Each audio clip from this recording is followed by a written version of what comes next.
नमस्कार, मैं हूं मीनू शर्मा। स्वागत करती हूं आपका personal finance bulletin money time में, जहां आपको मिलेंगी आपकी जेब और जिंदगी पर असर डालने वाली पर्सनल फाइनेंस, बिजनेस, कॉर्पोरेट और पॉलिसी से जुड़ी हर खबर। तो चलिए शुरू करते हैं आज का खबरों का सिलसिला।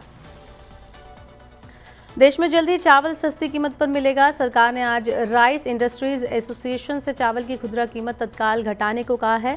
सरकार ने एसोसिएशन से कहा है कि एमआरपी और वास्तविक रिटेल प्राइस में बहुत ज़्यादा अंतर है। ऐसे में उपभोक्ताओं के हितों की रक्षा के लिए इस अंतर को वास्तविक स्तर पर लाया जाना चाहिए। सरकार ने ये निर्देश उस रिपोर्ट के बाद जारी किया है जिसमें कहा गया है कि थोक विक्रेता और रिटेलर चावल पर बहुत ज़्यादा मार्जिन कमा रहे हैं। एफसीआई ने राइस प्रोसेसिंग इंडस्ट्रीज को बताया कि उसकी अच्छी क्वालिटी वाले चावल का पर्याप्त स्टॉक उसके पास मौजूद है और इस चावल को ओएमएसएस के तहत 29 रुपये प्रति किलो की दर पर बेचा जा रहा है। फूड डिलीवरी प्लेटफॉर्म स्विगी ने एक नया फीचर पॉकेट हीरो को लॉन्च किया है। ये एक नया और अनूठा फीचर है जो बजट के प्रति संवेदनशील उपभोक्ताओं के लिए ऑनलाइन फूड ऑर्डर करने को किफ़ायती बनाएगा। पॉकेट हीरो में फ्री डिलीवरी और 60% तक डिस्काउंट दिया जाएगा। इससे उपभोक्ताओं को बचत होगी और उपभोक्ताओं के लिए ये एक किफ़ायती ऑप्शन होगा।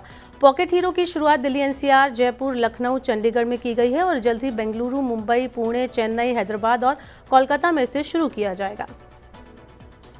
कोविड-19 के सब वेरिएंट JN1 का प्रकोप फिर एक बार बढ़ रहा है। सोमवार को भारत में 260 नए कोरोना वायरस संक्रमण के मामले सामने आए हैं। इसके साथ ही एक्टिव मामलों की संख्या बढ़कर 1828 हो गई है। केंद्रीय स्वास्थ्य मंत्रालय ने कोविड के बढ़ते मामलों और नए वेरिएंट JN1 का पहला मामला सामने आने के बाद सभी राज्यों को एडवाइजरी जारी की है। राज्य सरकारों को RT-PCR टेस्ट बढ़ाने की सलाह दी गई है। कर्नाटक सरकार ने 60 साल से ज़्यादा उम्र के लोगों के लिए मास्क पहनना अनिवार्य कर दिया है। ये नियम उन लोगों पर लागू होगा जो खांसी, सर्दी और बुखार के साथ अन्य बीमारियों से पीड़ित हैं। देश में JN1 वेरिएंट का पहला मामला केरल में मिला है। सरकार अब सस्ते एसी और फ्रिज उपलब्ध कराएगी। एसी और फ्रिज जैसे ठंडा रखने के किफ़ायती उपकरणों का निर्माण करने के लिए भारत सरकार वर्ल्ड बैंक के साथ मिलकर काम कर रही है। इस प्रोजेक्ट के तहत घरेलू बाजार में किफ़ायती और अत्यधिक दक्ष एसी और फ्रिज की उपलब्धता बढ़ाई जाएगी। DPIIT ने बताया है कि इस प्रोजेक्ट से किफ़ायती कूलिंग उपकरण क्षेत्र की मांग और आपूर्ति दोनों पर ध्यान दिया जाएगा। दरअसल देश में गर्मियों के दौरान एयर कंडीशनर की मांग लगातार बढ़ रही है। गर्मियों का प्रकोप बढ़ते जाने से आने वाले समय में एसी की मांग और बढ़ने की संभावना है। इसी को ध्यान में रखते हुए सरकार इनके घरेलू निर्माण को बढ़ावा देने के लिए ये परियोजना लेकर आ रही है। दिल्ली सराफा बाजार में सोमवार को सोना 100 रुपये की तेजी के साथ 62,750 रुपये प्रति 10 ग्राम पर पहुंच गया। चांदी की कीमत भी 350 रुपये उछलकर 77,950 रुपये प्रति किलोग्राम हो गई। विदेशी बाजारों में तेजी के रुख के बाद सोमवार को दिल्ली के बाजारों में भी सोने चांदी में तेजी आई। MCX के वायदा कारोबार में सोमवार को सोने के फरवरी कॉन्ट्रैक्ट का भाव 162 रुपये घटकर 62,030 रुपये प्रति 10 ग्राम रह गया। चांदी के मार्च कॉन्ट्रैक्ट का भाव 153 रुपये उछलकर 74,678 रुपये प्रति किलोग्राम पर पहुंच गया। इलेक्ट्रिक टू व्हीलर की कीमतों में जल्द इजाफा हो सकता है क्योंकि सरकार इलेक्ट्रिक टू व्हीलर के लिए फेम सब्सिडी को खत्म करने पर विचार कर रही है। अगले कुछ हफ्तों में फेम 2 योजना खत्म होने वाली है और सरकार फेम 3 योजना नहीं लाएगी।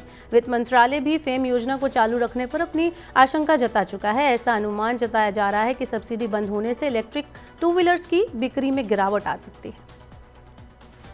भारत के छोटे शहर और कस्बे एप्पल के लिए अब बड़ा बाजार बन गए हैं। एप्पल आईफोन की कुल बिक्री में करीब इन छोटे शहरों और कस्बों की हिस्सेदारी बढ़कर 60% तक पहुंच गई है।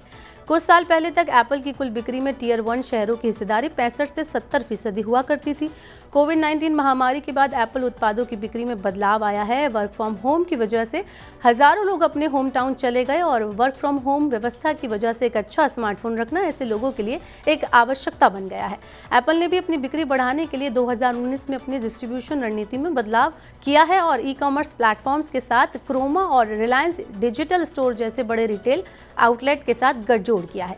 इससे ऑनलाइन ऑफर्स और डील्स के साथ महंगे उत्पाद खरीदने में सहजता आने से भारतीय उपभोक्ताओं के लिए इन्हें खरीदना आसान हो गया है। सरकार ने लोकसभा में नया टेलीकम्युनिकेशन बिल 2023 पेश किया है। इस बिल में नई सिम जारी करने के लिए बायोमेट्रिक आइडेंटिफिकेशन को अनिवार्य बनाने का प्रावधान किया गया है। मतलब अब ग्राहकों को नया सिम कार्ड लेने के लिए अपनी बायोमेट्रिक पहचान बतानी होगी। टेलीकॉम मिनिस्टर अश्विनी वैष्णव ने नया बिल पेश करते हुए कहा कि ई कॉमर्स, ऑनलाइन मैसेजिंग और ऑनलाइन पेमेंट जैसी OTT सेवाओं को टेलीकम्युनिकेशन सर्विस नहीं माना जाएगा। नए बिल में उपभोक्ताओं को वस्तुओं, सेवाओं के विज्ञापन संदेश भेजने से पहले उनकी पूर्व सहमति लेने की भी अनिवार्यता रखी गई है। अगली खबर बीमा से जुड़ी हुई है। सरकार 2047 तक देश के प्रत्येक नागरिक को बीमा कवर उपलब्ध कराना चाहती है। इस लक्ष्य को हासिल करने के लिए LIC महत्वपूर्ण भूमिका निभाएगी। इसके लिए बीमा कंपनी एक विशेष योजना बना रही है। इसके तहत ग्रामीण क्षेत्रों के लिए विशेष उत्पाद पेश किए जाएंगे।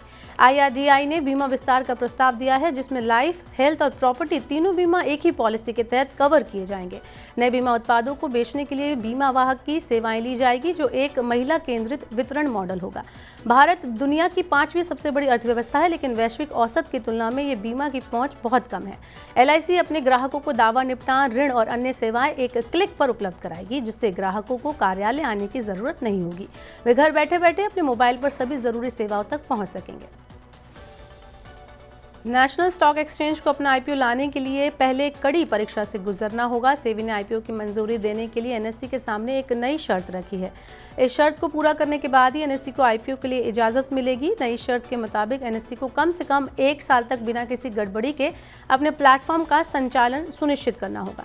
सेबी चाहता है कि NSE अपने टेक्नोलॉजिकल इंफ्रास्ट्रक्चर को बेहतर बनाए, कॉर्पोरेट गवर्नेंस में सुधार करे और पेंडिंग पड़े कानूनी मामलों को सुलझाए। चलिए अब बताते हैं आपको आज की आखिरी खबर। दवा कंपनी इनोवा कैप्टैप 570 करोड़ रुपए का IPO लेकर आ रही है। IPO के लिए कंपनी ने प्रति शेयर 426 से 448 रुपए का मूल्य दायरा तय किया है। कंपनी का IPO 21 दिसंबर को खुलेगा और 26 दिसंबर को बंद होगा। IPO में 320 करोड़ रुपए के ताज़ा शेयर जारी किए जाएंगे। प्रमोटर और मौजूदा शेयरधारक 55 लाख इक्विटी शेयर की बिक्री पेशकश लाई जाएगी। तो आज के मनी टाइम में बस इतना ही। वक्त हो गया आपसे विदा लेने का। अब आपसे होगी कल मुलाकात। पर्सनल फाइनेंस से जुड़ी खबरों को पढ़ने, सुनने और उनसे जुड़े खास कार्यक्रमों को देखने के लिए मनी 9 के सुपर ऐप को जरूर डाउनलोड कर लें। इसके अलावा आज का हमारा मनी टाइम आपको कैसा लगा, नीचे कमेंट बॉक्स में अपनी राय देना हमें ना भूलें। फिलहाल के लिए बुलेटिन में इतना ही। बने रहिए मनी 9 के साथ। नमस्कार, शुभ रात्रि।